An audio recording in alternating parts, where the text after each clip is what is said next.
আপনার নেতৃবৃন্দ ভাইরা, এই যাত্রাপুর ইউনিয়নের এবং এই বাজারের যে সকল ব্যবসায়ী ভাইরা রয়েছেন, মাইকের আওয়াজ যত দূর পর্যন্ত যাচ্ছে, সকলকে জানাচ্ছি জাকির পার্টির প্রতি লাল গোলাপ শুভেচ্ছা, ইসলামিক অভিনন্দন ও আমার আন্তরিক সালাম। আসসালামু আলাইকুম ওয়া রাহমাতুল্লাহি ওয়া বারাকাতুহু।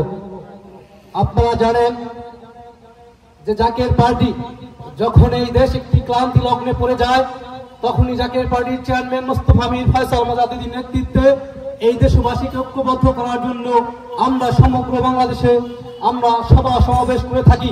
দেশের রাজনৈতিক সংকট হয়েছিল, সেই সকল মুহূর্তে জাকির পার্টির চেয়ারম্যানের নেতৃত্বে আমরা এদেশের মানুষের পাশে গিয়ে দাঁড়িয়েছিলাম। আপনারা জানেন এই দেশ নিয়ে 270 বছর পূর্ব থেকে ষড়যন্ত্র করেছে। 1757 সালের পলাশী যুদ্ধ থেকে শুরু করে আজকে 2024 সালের 25 সাল পর্যন্ত ষড়যন্ত্র অব্যাহত রয়েছে। আপনারা জানেন আজ থেকে 300 বছর পূর্বে এই দেশের সম্পদ নিয়ে বহির্বিশ্বে দেওয়া হতো, এই দেশের সম্পদ বহির্বিশ্বের মানুষকে দান করা হতো। আর আমরা আজকে কি দেখতে পাচ্ছি? এই বাংলাদেশের মানুষকে ধোঁকা দিয়ে, এই বাংলাদেশের মানুষের মাথা বিক্রি করে একটি রাজনৈতিক দল বিশ্বের মঞ্চে গিয়ে বলতেছে, আমরা যদি দেশের রাজনৈতিক ক্ষমতা আসতে পারি তাহলে বিশ্বের জাকাতের টাকা আমরা বাংলাদেশের মানুষকে এনে দিব।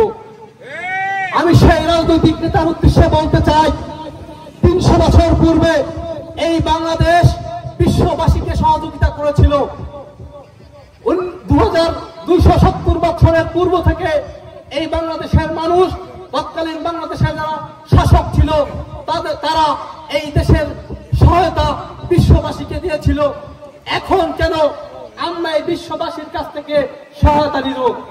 বাংলাদেশের মানুষ এখনো গরিব হয় নাই। এই বাংলাদেশের ভূপৃষ্ঠে এবং বাংলাদেশের নদীর যেই সমুদ্র রয়েছে, জাকির পার্টির চেয়ারম্যান মহোদয় বলেছে যে আমরা যদি জাকির পার্টি এদেশের রাষ্ট্রীয় ক্ষমতা আসতে পারি তাহলে মদিনার আলোকে আমরা জাকির পার্টি পরিচালনা করব এবং এদেশের ভূপৃষ্ঠে যেই সম্পদ রয়েছে সেই সম্পদ উত্তোলন করে আমরা বাংলাদেশ নয় সমগ্র বিশ্বের মানুষকে সহায়তা করব। তাই আপনাদের এই যাত্রাপুর ইউনিয়নবাসীকে আমরা আহ্বান জানাই। আপনারা জানেন বাংলাদেশ এই 2025 সালে এবং 24 সালে যেই ভয়াবহ আন্দোলন হয়েছিল এবং এই একটি বছরে বাংলাদেশের রাজনীতির প্রেক্ষাপট কোন দিকে গিয়েছে, আমরা যদি বাংলাদেশের রাজনীতির প্রেক্ষাপট বিশ্লেষণ করি সেক্ষেত্রে দেখতে পাচ্ছি এই বাংলাদেশের সাধারণ জনতাকে একটি গৃহযুদ্ধের দিকে ঠেলে দেওয়া হচ্ছে। আমরা রাজনীতির প্রেক্ষাপট বিশ্লেষণ করে দেখতে পাচ্ছি বাংলাদেশের স্বাধীনতা বিনষ্ট করার চেষ্টা করছে।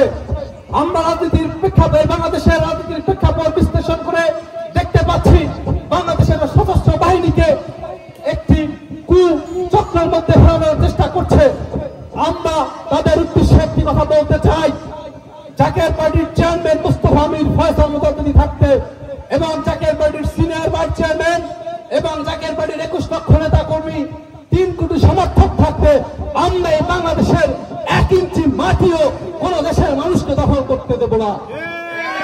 জাকির পার্টির চেয়ারম্যানের নেতৃত্বে যেমনি ভাবে 71-এর পর এই বাংলাদেশের স্বাধীন সার্বভৌমত্বকে রক্ষা করা হয়েছিল, আমরা ঠিক 2025 সালে জাকির পার্টির চেয়ারম্যানের নেতৃত্বে আমরা দেশের স্বাধীন সার্বভৌমত্বকে রক্ষা করব ইনশাআল্লাহ।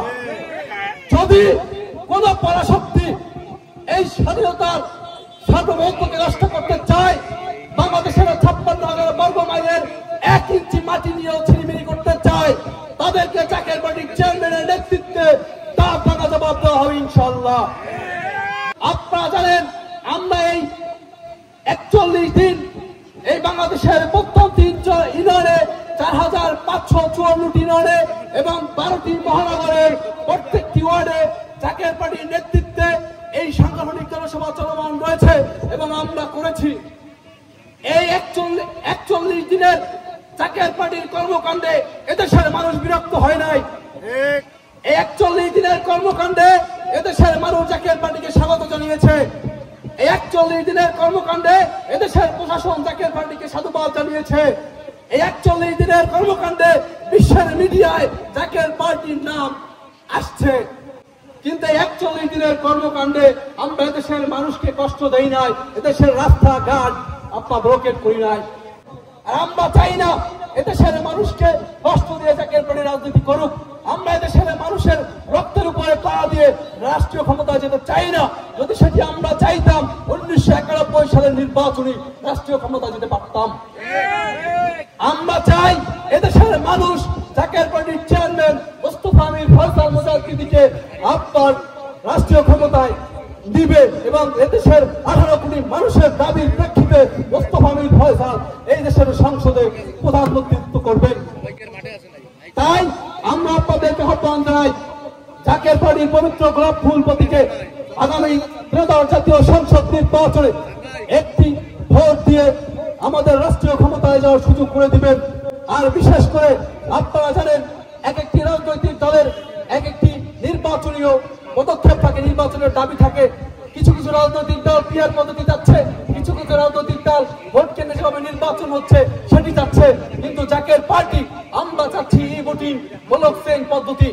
সেই ব্লক চেইন পদ্ধতির মাধ্যমে আমরা ইতিমধ্যে প্রধান উপদেষ্টা এবং নির্বাচন কমিশনারের কাছে জাকের পার্টির চেয়ারম্যানের নেতৃত্বে প্রতিনিধি দল গিয়ে তার সেই জাকের পার্টি ব্লক চেইন পদ্ধতির বিষয় তাদের কাছে অবগত করেছেন। আর আমরা সেই ত্রয়োদশ জাতীয় সংসদ নির্বাচনে ব্লক চেইন পদ্ধতির নির্বাচনের জন্য এদেশের সরকারকে দাবি জানাচ্ছি।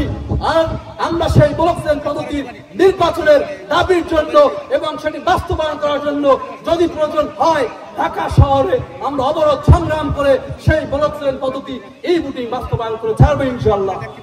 তাই আজকের এই যাত্রাপুর ইউনিয়নবাসীকে আবারও জাকের পার্টির পবিত্র গোলাপ ফুল প্রতীকের শুভেচ্ছা জানিয়ে আজকের মতো আমার বক্তব্য এখানে শেষ করছি।